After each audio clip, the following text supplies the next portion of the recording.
अकेले हैं और भूत अगर इधर तमाम मरे होंगे, कोई भूत अगर चढ़ जाएगा आपके ऊपर ऐसा तो नहीं। आपके पास कोई वो होगा, कपाल उपाल होगा तो थोड़ा मजा नहीं आएगा। नहीं नहीं इस धर्म क्षेत्रे महाक्षेत्रे गंगा कालिंदी संगमे। प्रेमानंद जी महाराज के शिष्य से आज हमारी औचक अचानक मुलाकात हो गई है। भगवत कृपा ही है। ओम नमो व्रातपतये नमो गणपतये नमस्ते प्रमथपतये नमस्ते। साधु हो जाएंगे, सन्यासी हो जाएंगे, अभी तो- तमाम नागा हो रहे हैं और कितने वर्ष तक रहना चाहिए? वैसे शास्त्रों के अनुसार 4 आश्रम हैं, तो 25 वर्ष तक ब्रह्मचर्य आश्रम का विधान। अच्छा, लड़कियां आ जाए, वह सजी धजी लड़कियां हो, फिर आप कहेंगे मन भटकेगा तो भगो यहाँ से। न त्वं विप्रादिको वर्णो नाश्रमी नाक्ष गोचरः असंगोसी निराकारो विश्व साक्षी। के कोलाहल से दूर माँ सुरसर के किनारे थोड़ा सा शांत वातावरण में एक युवा सन्यासी को देखा यहाँ साधना करते हुए। यहाँ देखिए अगल बगल कोई दिख नहीं रहा है, उस पार भी तमाम टेंट आपको देख रहे हैं, देखे जा रहे हैं। और इस तरफ एक पीपा का पुल है और उस तरफ गंगा के उस पार एक पुलिस चौकी है छोटी सी। और इधर भगवान दिनमणि अस्तांचल के तरफ धीरे धीरे जा रहे हैं, फिर रात होगी। यह सीप भी आप देख रहे हैं, यह सीप कुछ दिन में यह सब खत्म हो जाएंगी, क्योंकि गंगा को हमने मार डाला, तमाम नदियों को मार डाला। यह घोंघा है, देखिए यह घोंघा है, सीप है और यह तमाम जल जीव थे जो धीरे धीरे मर रहे हैं। बहरहाल इस पर चर्चा नहीं करेंगे, लोग कहेंगे अच्छा अच्छा तो आपको दिखता नहीं और इसे आप देखना चाहेंगे नहीं। आइए मिलते हैं इनसे। हमने आग्रह किया तो इन्होंने कहा कि संध्या गायत्री मैं कर लेता हूँ, उसके बाद हमसे बात करिएगा। आइए जानते हैं कौन है यह। आभा मंडल आप देख ही रहे हैं, पूरे माथे पर त्रिपुंड, चंदन और यह जटा, यह माला। प्रभु प्रणाम। कौन है प्रभु आप? यहाँ घंटों से बैठ करके मैं एक साधारण साधक हूँ और केवल महाकुंभ का यह दिव्य अवसर जो मिला है हम सबको, उसी का लाभ लेने आया हूँ। अच्छा, कितना लाभ मिला? कई दिन से हैं आप? मैं यहाँ 1 हफ्ते से हूँ। और कितना बटोर लिए हैं लाभ अभी? लाभ तो वो पूर्णाहुति की ओर तभी जाता है जब परमात्मा साक्षात्कार होता है या भगवत प्राप्ति होती है। आप भी IITN या फिर ऐसे कुछ नहीं है? ऐसा कुछ नहीं है। हाँ। मैं बचपन से ही इस साधना में हूँ। अच्छा। और भगवत कृपा है, माता पिता का अनुग्रह है कि मैं इस मार्ग में प्रशस्त हो पाया। तो मूलतः रहने वाले जन्मभूमि कहाँ है? अयोध्या के ही समीप। अच्छा, जी जी। अयोध्या जन्मभूमि मम पुरी सुहावनी, हाँ, उत्तर दिशि सरयू बहे पावनी। और हम लोग गंगा के किनारे हैं। तो आप क्या, जैसे कोई कथावाचक भी हैं? हाँ। तंत्र विद्या है, साधना नहीं, है, क्या है? तंत्र आदि से कोई लेना देना नहीं है। हाँ। महातंत्र श्री जी के ऊपर। हम समझे किसी भूत और अरे ऐसा इस तरह की साधना कोई कर रहे कोई हैं? साधना नहीं है। आपके पास कोई वो होगा, कपाल उपाल होगा तो थोड़ा मजा आएगा। नहीं इस उन्हीं सब व्यवस्थाओं से मैं दूर यहाँ बैठा हूँ। अच्छा। और केवल एक संबल, एक बल, भगवान का नाम, राधा राधा राधा। यहाँ अकेले हैं और भूत अगर इधर तमाम मरे होंगे, कोई भूत अगर चढ़ जाएगा आपके ऊपर ऐसा नहीं है। आप महाकुंभ में बैठे हैं और माँ की गोद है ये, और माँ की गोद में आकर बच्चा निर्भय हो जाया करता है। अच्छा, हाँ। माँ की गोद अभी बची है क्या कुछ? हाँ, थोड़ी बहुत बची। थोड़ी बहुत बची है ना। आप बहुत अच्छे हैं जो यह बात कह रहे हैं। माँ की गोद क्योंकि अभी को भी हमने प्रदूषित कर दिया। 6 दिन से यहाँ प्रवास हो रहा है और काफ़ी चीज़ों को देखते हुए इसलिए मैं थोड़ी बहुत कह रहा हूँ, क्योंकि बहुत सारी ऐसी गंदगी इसी शहर की है जो इस समय में भी गंगा जी में प्रवाहित की जा रही है। 1-2 तो वीडियो भी मैंने देखा, सीधा नाला ही श्री गंगा जी में प्रवेश दिया जा रहा है। और कोई ऐसी वैज्ञानिक संस्था थी, उसने आइडेंटिफाइड भी किया कि अभी आचमन लायक जल नहीं है। लेकिन श्रद्धान्वित होकर के गंगा जी सदैव पवित्र हैं, वो अलग विषय है, लेकिन इसका तो विशेष ध्यान देना चाहिए था। गंगा पर कोई, गंगा की स्तुति, कोई मंत्र 2 लाइन का सुनाना चाहेंगे? धर्म क्षेत्रे महाक्षेत्रे गंगा कालिंदी संगमे प्रयागे परमे पुण्ये ब्रह्मलोकस्य वर्त्मनि। गंगा जी सतयुग से इनका प्रादुर्भाव है और हम सभी कलिकाल के कलुषित जीवों पर ये कृपा करने के लिए पधारी, लेकिन हमने इनको गंदा कर दिया, कलुषित कर दिया। लेकिन जो भी व्यवस्थाएं हैं यहाँ की, माँ तो माँ होती है, कुपुत्रो जायेता क्वचिदपि माता कुमाता न भवति। हम कितना भी अत्याचार करें लेकिन माँ सदैव माँ ही होती हैं, और वही कृपा अभी महाकुंभ पर हम सब पर बरस रही है। पात्र अपात्र का विवेचन किए बगैर, संत असंत का विवेचन किए बगैर, दुष्ट दानों का विवेचन किए बगैर सब पर एक दृष्टिपात करती हुई माँ कृपा कर रही हैं। बस यही जानना चाहिए। अच्छा, आपको श्रीमद् भागवत कथा पुराण वगैरह भी आपको जी है, मतलब मैं उस पर भी? कथावाचक ही हूँ। अच्छा जी, कथा की ही सेवा 16 तो वर्ष से अच्छा, कर रहा हूँ। श्रीमद् भागवत महापुराण के अलावा और श्री रामचरितमानस रामकथा। बहुत सुंदर, बहुत सुंदर। अब हम आपका परिचय भी जानना चाहेंगे, शुभ परिचय आपका। मेरा नाम है अतुल कृष्ण भामनी शरण। अतुल कृष्ण भामनी शरण मेरी परंपरा श्री वृंदावन से है। अच्छा केली कुंज वाले महाराज श्री मेरे पूज्य गुरुदेव भगवान, जिनको आज पूरा संसार जान रहा है। अच्छा, प्रेमानंद जी महाराज। जी। प्रेमानंद जी महाराज के शिष्य से आज हमारी औचक अचानक मुलाकात हो गई है। भगवत कृपा ही है। और प्रेमानंद जी महाराज इस समय देश ही नहीं बल्कि विश्व के विशेषांक बने हुए हैं, और उनकी एक चरण रज पाने के लिए लोग भोर में ही, यानी पूरी रात लोग सड़क के किनारे खड़े रहते हैं। उनके शिष्य हैं महाराज श्री, और उन्हीं जैसा इन्होंने भी एकांतवास करके ऐसा किया, लेकिन मैंने ढूंढ ही निकाला। गीता के 10वें अध्याय में हम चलते हैं जी। और उसमें गंगा, भगवान श्री कृष्ण ने कहा मैं नदियों में गंगा हूँ। जी। और क्या क्या है, कुछ स्मरण हो रहा है? बहुत सारे श्रृंखला में है। भगवान ने विशेष अंगों को अपना रूप ही बताया है। जैसे कुछ स्मरण गंगा जी को भगवान अपना रूप कहते हैं, मंत्रों में भगवान अपने आप को ओंकार कहते हैं, और वृक्षों में भगवान अपने आप को पीपल का वृक्ष कहते हैं। अनेक उपमाएं। और जल जीवों में मगरमच्छ कहते हैं। अच्छा, जल जीवों में मगरमच्छ कहते हैं। हाँ, घड़ियाल। ठीक है, ये स्मृति में नहीं था मेरे। अच्छा, देखिए महाराज जी अच्छे हैं जो स्वीकार कर रहे हैं। यानी जल जीवों पर भी किस तरह से दया दृष्टि, और कच्छप अवतार भी हैं। तो कछुआ को अगर शेर बाघ को मारने में जितना अपराध लगेगा, दंड आपको, वही कछुआ के मारने में भी है। हर जीवों के मारने में नहीं, जो अनुसूची 1 में रखा गया है, हाँ। उसमें कछुआ है, हाँ। उसमें अजगर है, हाँ। और उसमें घड़ियाल भी है, मगरमच्छ भी है। हाँ। तो जितना शेर बाघ को मारने में आपको दंड मिलेगा, हाँ। उतना ही कछुआ को भी मारने में। हिरण का अलग है निश्चित, और अन्य पशुओं का अलग है। लेकिन यह अनुसूची 1 में जीव जंतु संरक्षण अधिनियम 1972 यथा संशोधित जो हुआ है, उसके अनुसार यह है। तो महाराज जी, गीता का 10वां अध्याय जो बताता है, भगवान श्री कृष्ण कहते हैं कि मैं नदियों में गंगा हूँ। तो अब हम लोग चलते हैं कुछ मानस की तरफ। ठीक है। और मानस में तथा वेद का कोई मंत्र आपको कुछ? हाँ, वेद का प्रथम पूज्य श्री गणेश जी से शुरू करते हैं। हाँ। ओम नमो व्रातपतये नमो गणपतये नमस्ते प्रमथपतये नमस्ते अस्तु लंबोदरायैकदंताय विघ्न विनाशिने शिवशिताय श्री वरदमूर्तये नमः। वेद में दास का ज़्यादा प्रवेश नहीं है, लेकिन जितना नित्य कर्म के लिए ज़रूरी है उतना। क्या बात है, इन्होंने कहा वेद में ज़्यादा अभी प्रवेश हम नहीं कर पाए हैं। नहीं, करना भी नहीं है, जितना है उतना ही। नहीं, करना है जितना बन पड़ेगा। अब वो आवश्यकता ही नहीं है, क्योंकि उपासना अभी बहुत साधना लंबी है। मैं उसी ओर ज़्यादा ध्यान देना चाहूँगा। मानस का कुछ प्रसंग आपको जो सबसे अच्छा, मानस की 1-2 चौपाइयाँ, 1-2 दोहे जो सबसे अपील करते हैं भीतर तक। अच्छा, एक चीज़ और, मानस पर हम बात करेंगे, उसके पहले यह सब देख करके यह लग रहा है कि आप भी साधु हो जाएंगे, सन्यासी हो जाएंगे, तमाम नागा हो रहे हैं। और आपको तो भगवान ने रविवार को बनाया है, काफ़ी बढ़िया साँचे में आपको ढाला है महाराज। तो आप क्या करेंगे? संत होंगे, महंत होंगे, कोई महामंडलेश्वर होंगे, या फिर क्या करेंगे? नहीं, ऐसा कोई विचार नहीं है।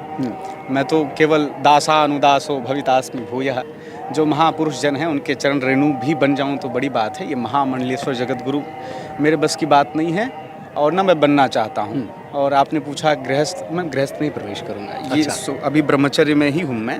अच्छा, हाँ, ब्रह्मचर्य में है। बिल्कुल। ब्रह्मचर्य कितने वर्ष तक रहना चाहिए? वैसे शास्त्रों के अनुसार 4 आश्रम हैं, तो 25 वर्ष तक ब्रह्मचर्य आश्रम का विधान। अच्छा, मन भटकता है तो क्या करेंगे?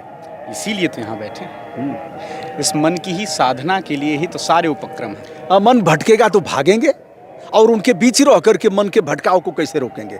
मान लीजिए तमाम जैसे अभी अभी अभी अभी जैसे मान लीजिए, ठीक है, आपके अगल बगल आप युवा हैं जी जी। और कुछ लड़कियां आ जाए, वह सजी धजी लड़कियां हों, फिर आप कहेंगे मन भटकेगा तो भागो यहाँ से, तो उनके बीच रह करके मन को भटकाने से कैसे रोकेंगे? तो सबसे पहली बात तो दो प्रकार के साधु सन्यासी बाबा हुआ करते हैं, एक भागे एक जागे। किसी भी वस्तु से यदि आप मुक्त होना चाहते हैं तो सबसे पहले उसके प्रति आपकी समझ बढ़नी चाहिए, और उस समझ बढ़ाने के लिए मन को आप एक उपमा दें बंदर का।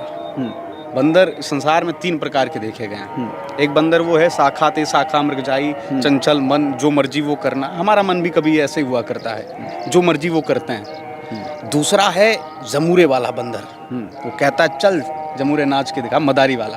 तो उसने उसको अनुशासित किया है, न जाने कितने दिनों का परिश्रम, फिर वो जो कहता है वो एक उंगली भी नहीं हिला सकता बिना उसकी आज्ञा के। तो वो मन का दूसरा स्वरूप, पहले स्वच्छंद संसारियों की तरह विषय भोगों के प्रति बढ़ रहा है। दूसरा, तटस्थ होकर साधना आप करते हैं, तब इस मन को आप अपने अनुसार ढालते हैं, फिर जो आज्ञा करते हैं ये मन वही किया करता है। इस दृष्टि को जो देखने को कहते हैं आप, वो देखता है। इस कान को जो सुनने को कहते हैं वो सुनता है। यही तो साधना की प्रक्रिया है। ये दो ही पड़ाव हैं। तीसरा विशेष, तीसरा एक और, आपने भगवान को बंदर के रूप में देखा होगा। क्या नाम है उनका? बताइए, कौन है वो? बताइए। हनुमान जी महाराज, देखा है आपने? मन की वो भगवत्ता की स्थिति है जब वह स्वयं के स्वभाव स्वरूप को पहचान लेता है, तो यही मन हनुमान बन जाया करता है, यही बंदर हनुमान तुल्य हो जाया करता है। हनुमान इतना सुसुप्त क्यों रहता है?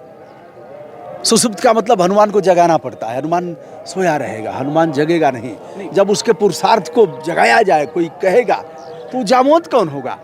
वो जामवंत ही ब्रह्म ज्ञान है। अच्छा, जो सुसुप्त मन को जागृत करके उसके वास्तविक स्वरूप से परिचय कराता है कि तुम कौन हो। न तुम विप्रादिको वर्णो नाश्रमी नाक्ष गोचर असंगोसी निराकारो विश्व साक्षी सुखी भव। न तुम ब्राह्मण हो, न तुम क्षत्रिय हो, न किसी आश्रम से बिलोंग करते हो। तुम्हारा जो सहज स्वरूप है वह विशुद्ध चैतन्य है, दृष्टा स्वरूप, विश्व साक्षी सुखी भव। जब यह स्वरूप आप पहचान जाते हैं तब आप हनुमान बन जाते हैं। तभी तक तो सो ही रहे, मोह निशा सब सोहनिहारा। जागृति संयम, जब आप जग जाते हैं तब आप हनुमान बन जाते हैं। फिर आपके लिए कुछ दुर्लभ नहीं बचता, चाहे 100 योजन समुद्र ही क्यों ना हो, बड़े बड़े राक्षसों को ही चुटकियों में संहारना क्यों ना हो। जो बड़ी बड़ी चीज़ें लगती थी ये तो असंभव सी हैं, वो भी आप चुटकियों में कर जाते हैं। कब? जब आप अपने सहज स्वरूप को जान जाते हैं। वो जो चैतन्य विराट परमात्मा है और जो आप हैं, विलग हैं ही नहीं, तब आपके मुख से निकलता है शिवोहम ब्रह्मास्मि।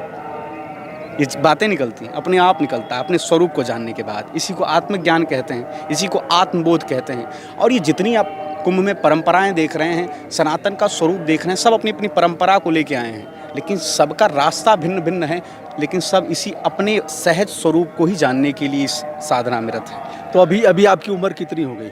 मेरी 23 बसंत मैंने देख लिया है। 23 बसंत। 2 साल बाद आप दाम्पत्य जीवन में? हाँ, निश्चित। देख लिया है, देखना है कि किसी पर छोड़ा है अभी? नहीं, माता पिता ही निर्णायक हैं इस जीवन के। आपने नहीं देखा? नहीं। आपको कोई देखा भी नहीं? मतलब नहीं, सामने अभी तो ऐसी कोई घटना सामने वाली भी मिलेगी? नहीं, अभी जरा सब्र करो। अभी ऐसी कोई घटनाएं नहीं हैं, और पूरा आकर्षण, पूरा फोकस अभी तो साधना और नाम जप पर ही है कि जिस लिए ये मानव तन मिला है, यह मोक्ष का द्वार मिला है, शीघ्रता से इससे हम बाहर। ब्रह्मचर्य की ताकत को बताइए छोटे 2 लाइनों में। 2 लाइन में कहें तो ब्रह्मचर्य ही एकमात्र ताकत है उस विराट परमात्मा को झेलने का, उससे साक्षात्कार करने का, उससे सामीप्य प्राप्त करने का, या फिर आपका जो आत्मज्ञान आत्मबोध है उसका जो तेल है वही है ब्रह्मचर्य। बिना उसकी ये गाड़ी वहाँ पहुँच ही नहीं सकती। 23 वर्ष का यह ब्रह्मचारी, मैं जानना चाहूँगा कि 23 वर्ष के ब्रह्मचर्य, अरे मतलब 10 साल तक तो यह सब ज्ञान ही नहीं रहा, 12 साल। उसके बाद धीरे धीरे सोशल मीडिया और यह सब टीवी, और धीरे धीरे उत्सुकता बढ़ती है। मान लीजिए 16 के बाद, मान लीजिए थोड़ा बहुत, तो अब तक आपने ब्रह्मचर्य व्रत का पालन किया? क्या कभी साक्षात्कार हुआ परमात्मा से? कभी कुछ ऐसी अदृश्य शक्तियों से? नहीं, साक्षात्कार का मतलब यह नहीं है कि वो प्रकट होकर के वो हाथ से वो प्रकाश निकालेंगे और आपको रोशनी मिल रही होगी। ये सब बकवास की बातें हैं। उनका अनुभव होता है, आप उसे अंग संग में महसूस करते हैं। परमात्मा को प्राप्त नहीं करना है, वो प्राप्त ही है। बस परिचय प्राप्त करना है। वाह। जिस समय आप परिचय प्राप्त कर लेते हैं कि वो मेरे अंग संग है, जैसे ये हवाएं छू कर जा रही हैं, ये हवाएं नहीं, ये ब्रह्म नजर आता है। देखिए कहते हुए रोमटे खड़े हो रहे हैं, वह पर ब्रह्म नित्य आपके संग है, आपसे एक क्षण के लिए भी विलग नहीं, क्योंकि आपके अंदर ही बैठा है, वो निकल ही नहीं सकता है। और दूसरी बात करें, आप ही ब्रह्म हैं। यह परिचय प्राप्त करते ही आप कहाँ परमात्मा को ढूंढने निकलेंगे? फिर जहाँ बैठे हैं वहीं मथुरा, वहीं काशी, वहीं आपका परमात्मा। मतलब गृहस्थ जीवन बहुत अच्छा है, और निश्चित गृहस्थ रूप से जीवन में ही- आज के काल में तो गृहस्थ जीवन से श्रेष्ठ कोई आश्रम नहीं है। और पुरातन में शास्त्रों में भी यही कहा गया, गृहस्थ आश्रम से श्रेष्ठ आश्रम नहीं है। जी। वाह। सर्वश्रेष्ठ। अच्छा, आप भागवत की कथा भी करते हैं और मानस की भी। हाँ जी, दोनों। तो मानस की 2 पंक्तियां कोई जो अपील करती हो भीतर तक आपको। भीतर तक अपील तो सारी चौपाइयाँ, क्योंकि भीतर की ही बात श्री गोस्वामी तुलसीदास जी कह रहे हैं। स्वांतः सुखाय तुलसी रघुनाथ गाथा। गोस्वामी तुलसीदास जी किसी को उपदेश नहीं दे रहे हैं, किसी को प्रवचन नहीं दे रहे हैं, वो अपने मन को ही कथा सुना। अच्छा, उन्होंने दुष्टों की प्रशंसा, दुष्टों की प्रार्थना क्यों किया है? बंदाओं प्रथम असज्जन चरना। असज्जन माने दुष्ट। उन्होंने किसी को नहीं छोड़ा है। अच्छा, किसी की वंदना नहीं जैसे? छोड़ी कि सज्जन। शुरुआत क्या है मानस? शुरुआत तो सबसे पहले जो है श्री ब्राह्मणों की वंदना कर रहे हैं। अच्छा। बंदा हूँ प्रथम महीसुर चरणा, मोह जनित संशय सब हरना। किन ब्राह्मणों की प्रशंसा कर रहे हैं? अब सारे ब्राह्मण फूले नहीं। हाँ। वो उन ब्राह्मणों का स्तुत्य कर रहे हैं जो आपके मोह जनित, मोह से युक्त हुए जो संशय हैं, जो शंकाएं हैं, वो जातीय आधार नहीं है। जाति आधार नहीं है। मोह जनित संशय, जो शंका में खुद ही युक्त है, वो आपका संशय कैसे दूर करेगा? जो शंका समाधान दे रहा हो ऐसा ब्राह्मण, जो ब्रह्मज्ञानी हो, जो ब्रह्मवेत्ता हो, उसकी प्रार्थना उसकी प्रार्थना सबसे पहले कर रहे हैं। बंदा हूँ प्रथम महीसुर चल। वो महीसुर हैं, मही मतलब इस पृथ्वी के देवता हैं। तो उसी देवता, उन्हीं ब्राह्मणों की मैं बात कर रहा हूँ। और ये जो चुटिया कटाए पड़े हैं, वो जनेऊ से कोई लेना देना नहीं है, और विषय भोगनों में लगे हुए हैं, और अपने आप को चिल्ला रहे हैं हम ब्राह्मण हैं, हमारी पूजा करो, उनकी बात नहीं। महाराज जी, आपका अगर कोई नंबर आपसे बात करना चाहेगा तो कोई मेल, कोई व्हाट्सएप, कोई नंबर बताना चाहेंगे? मैं आपको दे दूंगा, आप चला दीजिएगा उसे। अच्छा, कब लोग फोन करेंगे आपको? कर सकते हैं, क्योंकि और अरे जब साधना में आप रहेंगे तो कैसे नहीं, करेंगे? फ़ोन से तो ज़्यादा ताल्लुकात रहता नहीं। परिकर के जो लोग हैं वो बात तो हम व्हाट्सएप नंबर बता देंगे और फिर नंबर भी बता देंगे, लेकिन साधना में कब कब रहते हैं आप? निरंतर प्रयास रहता है कि हमेशा ही रहें। शाम को क्योंकि 8 से 9। साधना हमारी कोई वो, जैसा कि आप आकर कह रहे थे कपाल और भस्म, ये वाली नहीं है। साधना का मात्र एक उद्देश्य है, और ये सब कर सकते हैं। केवल और केवल भगवान का नाम, राधा राधा राधा, यही जीवन का आधार है। बस इसी को पकड़ना है और इसको हृदय में स्थापित कर लेना है। निरंतर आपका मन का मनका बनाकर इसका सुमिरन करना, इससे बड़ी साधना नहीं है। और यह भी मैं दावे के साथ कह सकता हूँ, इसके अलावा आपके पास विकल्प भी नहीं। यदि इसके अलावा किसी विकल्प की ओर जा रहे हैं तो फंसने की चेष्टाएं हैं और कुछ नहीं। केवल भगवान का नाम ही इस कलिकाल में उद्धरण का एकमात्र कारण है, उसके अलावा कुछ भी नहीं। इसलिए नारद भक्ति सूत्र में नारद जी कहते हैं, हरेर नाम हरेर नामैव केवलम। एक बार कहने से बात बन जाती, लेकिन 3 बार नारद जी कह रहे हैं, क्योंकि कलिकाल के 60 जीवों की बुद्धि जानते हैं, इसको समझ नहीं आती बात। तो कह रहे हैं हरेर नामैव केवलम, कलौ नास्त्यैव गतिरन्यथा। कोई और उपाय नहीं है बंधु, कोई और नहीं है, केवल राधा राधा राधा। तो दोस्तों, आज की वार्ता आपको कैसी लगी? महाराज जी के साथ जो भगवताचार्य भी हैं और रामायणी भी हैं, 23 वर्ष की अवस्था में इन्होंने काफ़ी कुछ जान लिया है। और प्रेमानंद जी महाराज, वृंदावन वाले प्रेमानंद जी महाराज के शिष्य हैं, कुंभ मेला में आए हैं और यहाँ साधना कर रहे थे। हमारा आग्रह स्वीकार किया और हमने वार्ता किया, अच्छा लगा। सादर नमस्कार, प्रणाम। जय श्री राम।